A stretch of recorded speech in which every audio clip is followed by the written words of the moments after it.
இன்று இரவு ஜெபத்திற்கு ஆண்டவர் நமக்கு தரும் அற்புதமான அருமையான இறைவார்த்தை ஏசாயா 58:11. ஆண்டவர் தொடர்ந்து உன்னை வழிநடத்துவார். கிருபையும் மகிமையும் நிறைந்த பரிசுத்த நல்ல தகப்பனே, இன்றைய நாளில் நீர் செய்த சகல நன்மைகளுக்காகவும் தொடர்ந்து எங்களை பாதுகாத்து வழிநடத்திய மது மேலான இரக்கத்திற்கு நன்றி செலுத்துகின்றோம். உறவை வளர்க்கும் கருவியாக உறவோடு எங்கள் கடமைகளிலும் பணிகளிலும் மகிழ்ச்சியை காணச் செய்தீர். நன்றி அப்பா.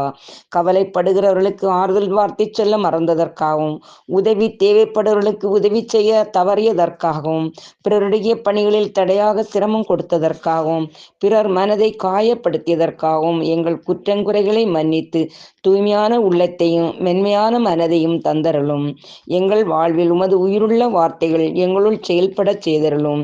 இரவில் இனிமையான உறக்கமும் அதிகாலை திருப்பாதம் பணிந்து ஜெபிக்க அருள் தர வேண்டுமென்று ஆண்டவராகிய கிறிஸ்து வழியாக உம்மை மன்றாடுகிறோம். ஆமேன்.